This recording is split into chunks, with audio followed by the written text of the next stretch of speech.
This week, I want to talk about the Let Them Theory by Mel Robbins.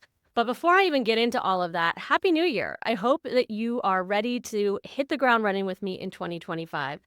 And before we dive into the Let Them Theory, make sure that you like this video, subscribe to the channel if you haven't already, and ring that little notification bell so that you never miss a tutorial or upload.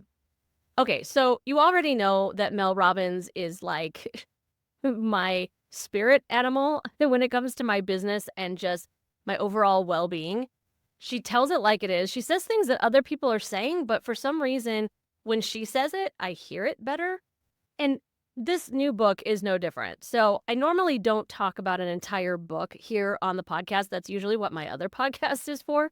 But I have to with this one because I feel like if I don't, I'm going to end up doing an entire year of episodes just based on little bits of wisdom and quotes from this book. I'm not even done with it yet. Okay. So don't be surprised if I come back later in the year with more that I want to talk about this book and this whole concept. But I've been listening to the audiobook, which I don't always recommend doing.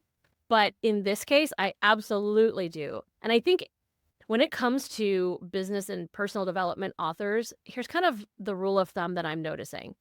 If the author is also a podcaster, you're probably going to like the audiobook better.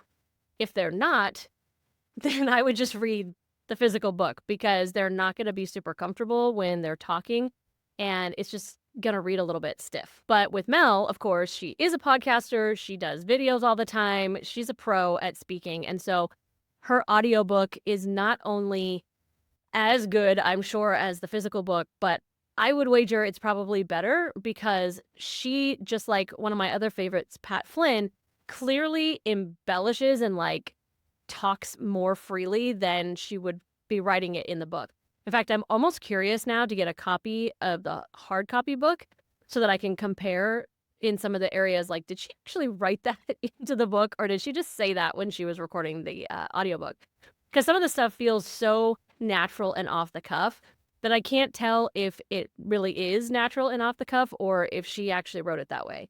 Either way, highly recommend the audiobook. We were listening to it in the car as we were driving on our holiday road trip. I wish we'd had it on the way down, but she didn't release it until December 24th, and so I didn't have it till the way back home. But it's fantastic. And like I said, I'm not even done yet, mostly because my husband got as into the book as I did, and so I don't feel like I can listen without him because I feel like that would be like binge watching a Netflix show that we're watching together and watching without him. So I've been kind of slowing myself down and we're going to listen to it together.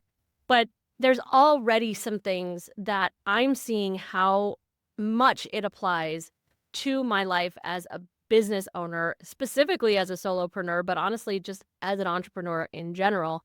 And so I wanted to talk about a couple of those areas with you.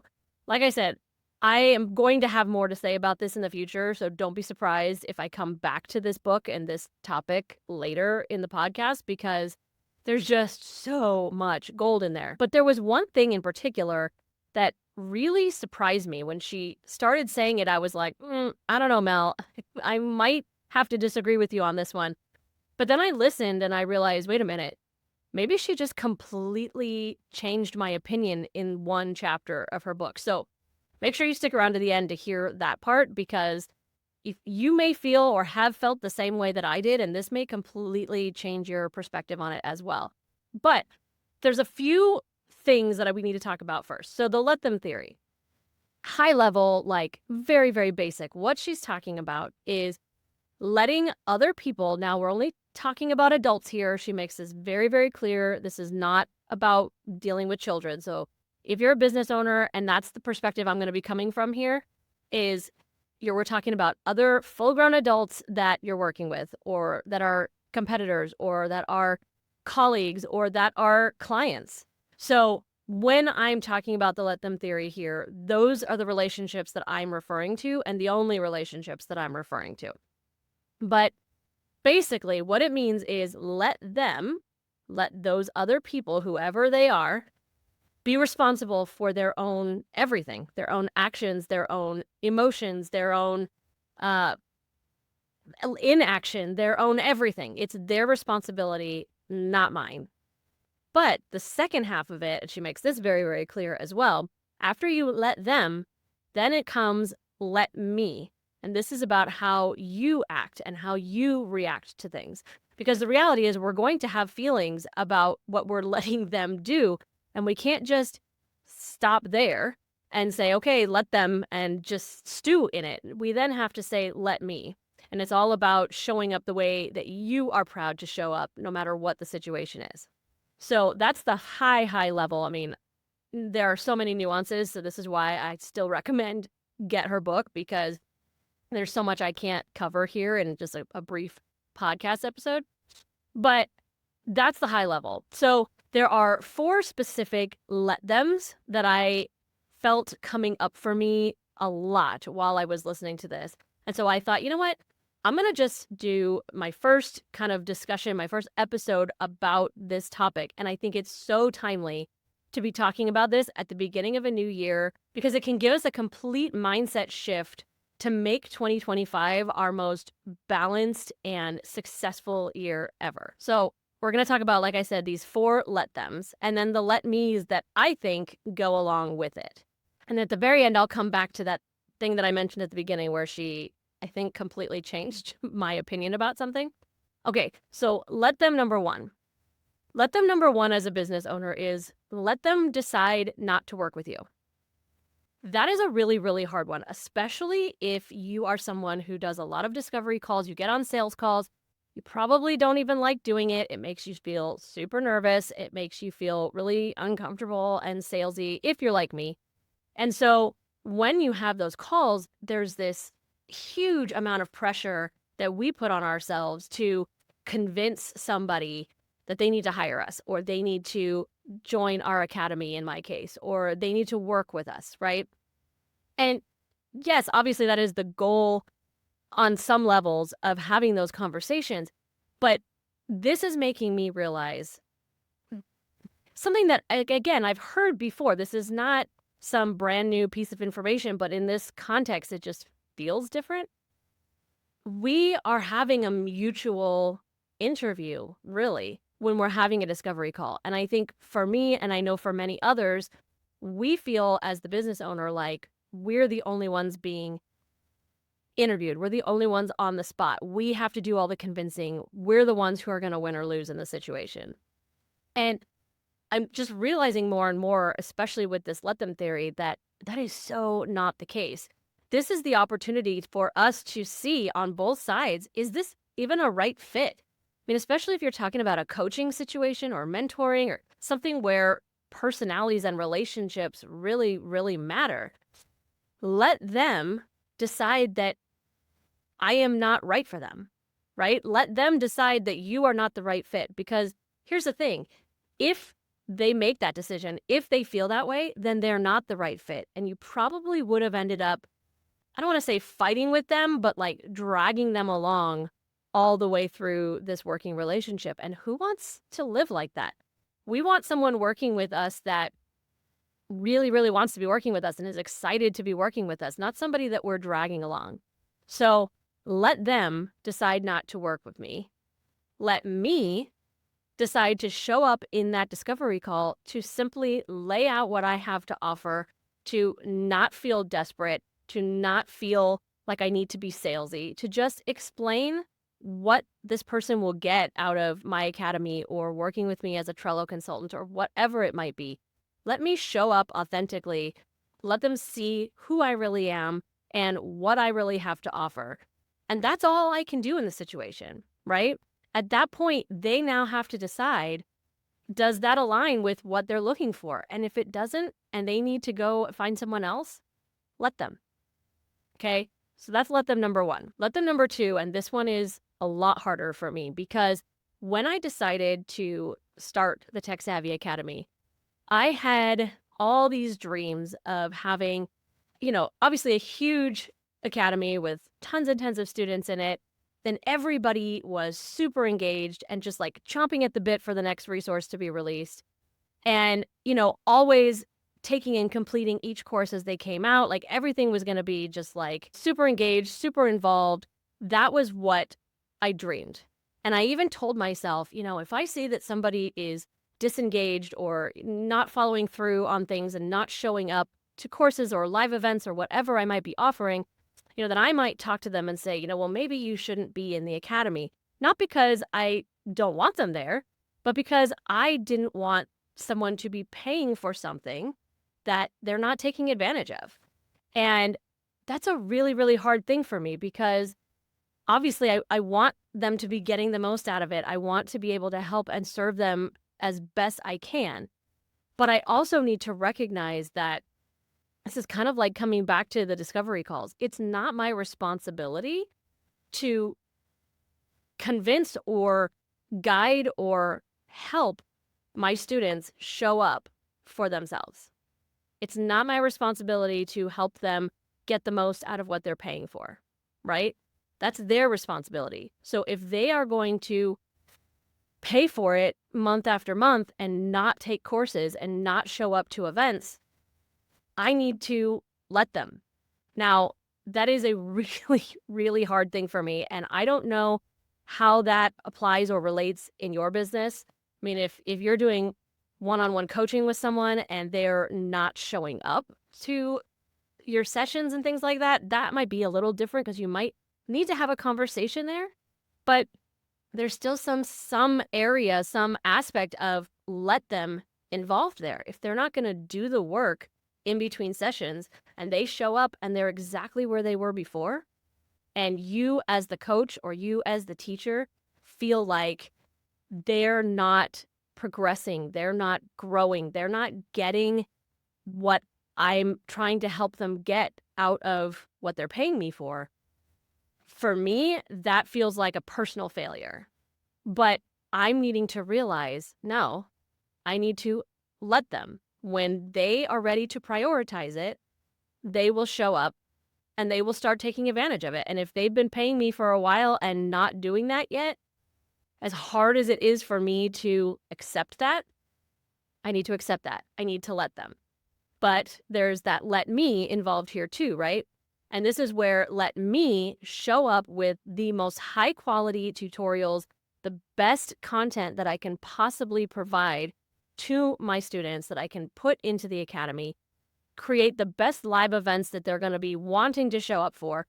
Let me do my part so that they're excited about the academy, right? They're excited to show up and work with me and that they're going to get my best every time they interact with me, whether it's through an online course or through an actual live session. Let them choose to not make space for it, not prioritize it. Let me show up in such a way that they want to prioritize it, right? So that's number 2. Number 3 for me is a little bit more related to the channel. So when I come on the channel here and I do tutorials or I talk to you here in the podcast, I'm sharing opinions. I'm giving my perspective. I'm showing how I would do something. And other people, other experts in the same fields are not going to agree with me. They're going to have different perspectives and different ways of doing things. And for me, it always kind of makes me feel a little insecure, especially if it comes to a tutorial that I've done where maybe I show someone how to do something and someone else says, oh no, there's a better way to do that. It makes me feel like, oh gosh, that's where that imposter syndrome just bubbles up to the surface. Do I even know what I'm talking about? Am I telling people the wrong things to do? This is what happens in my brain, right? But I need to recognize we're going to have different opinions. There's more than one way to do just about everything that I teach or talk about here on the channel. So if someone makes a comment or says something that is different than what I've said, or maybe even the opposite of what I've said, I need to let them disagree with me. And that is challenging because it makes me feel like I'm wrong, not like I'm assuming they're wrong, right? So I need to let them disagree with me, and it's okay. They can be right. They can be wrong. They can be whatever. We can both be right. That's something that I need to let go of and let them. But then as a let me make sure that I'm staying educated and that I'm doing my research and I'm learning the newest best practices and the new best ways to do things and the new tools that are available to people so that I can show up with authority and that authority is grounded in something and it's not old news, right? So let me make sure that I'm staying on top of things and that and also like when I'm talking about in like the podcast here where I'm just sharing my thoughts or what I might have gotten out of a specific quote or specific book, like I need to recognize that my values are going to show through in my opinions and someone else might have different values and so they're going to see it a different way. It doesn't make me right and them wrong or vice versa. Let them have their opinions, let them disagree with me and let me show up authentically with my values and make sure that I've been doing my homework so that I am teaching the best way that I know how to do something. And then the last thing I want to talk about is when it comes to competitors. So in this case, it's going to be let them seem or even be more successful than me.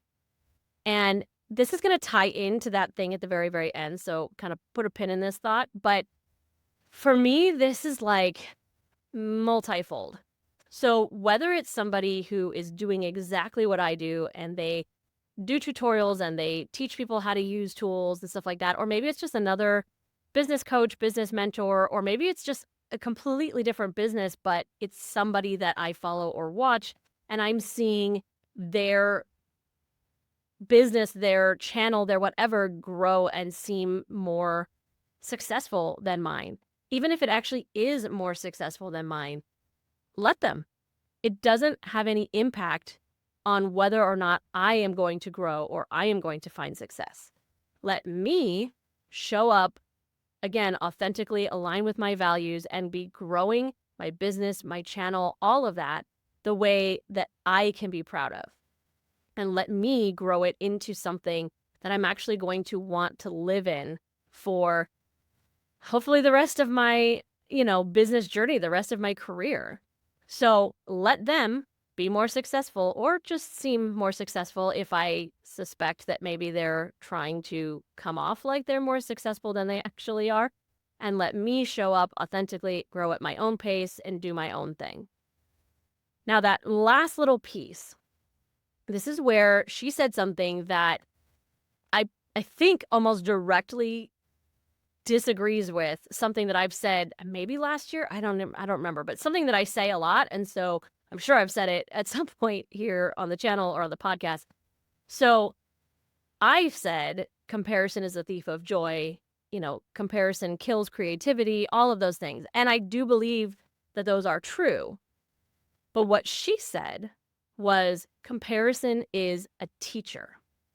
And here's where I had to kind of wrap my mind around it because I am all about putting those blinders on. Don't look at what other people are doing. Just do my own thing. And to a large extent, I still think that that is a wise thing to do. But what she's talking about is in the situation, like I was saying a minute ago, where you see somebody who is maybe in the same field or just a similar field as you, and they are finding success where you are not. Now, if you are comparing yourself in situations or in circumstances that you can't do anything about. For example, just their personality and how they show up. And, I could try to change my personality, but I wouldn't want to. Can I become what they are to achieve the success that they're becoming?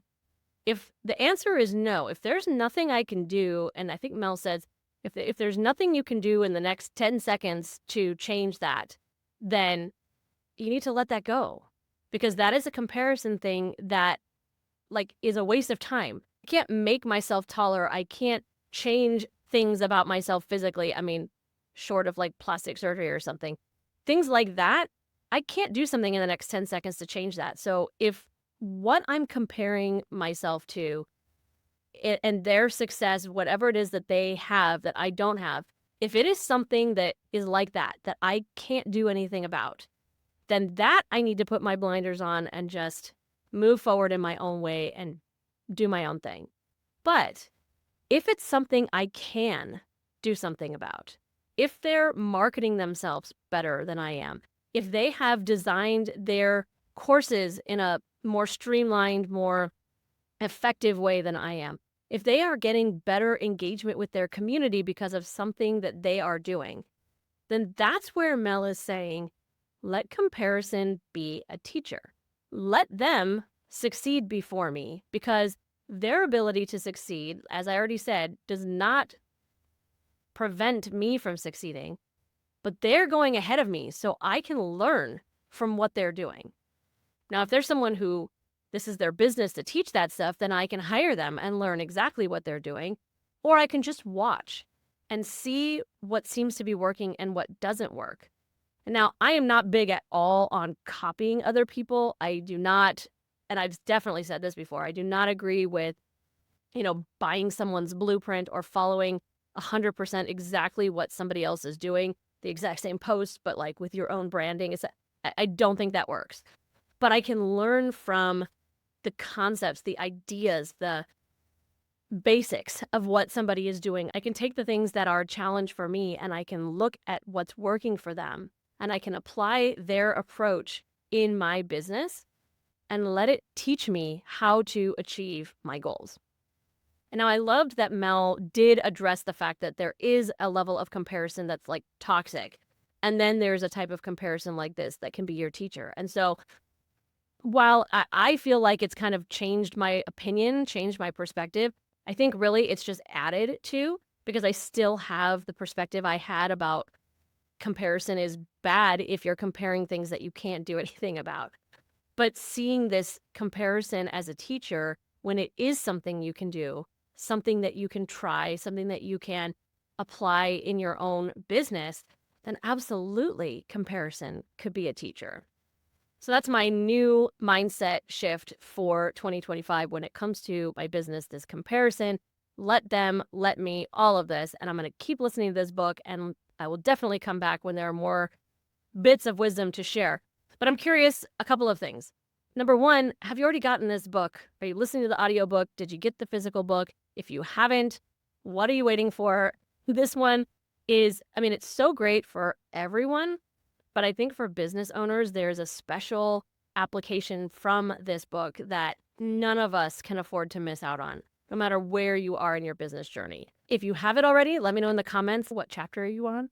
If you don't have it yet, I will put a link to the book in the description because you need to get it.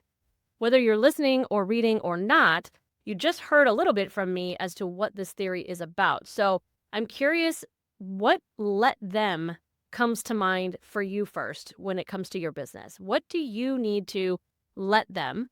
Who do you need to let? Is this clients? Is this competitors? Is this maybe family who is not supportive yet of your business and what you're trying to do? Like, what let them is coming up for you, and what let me needs to go along with it?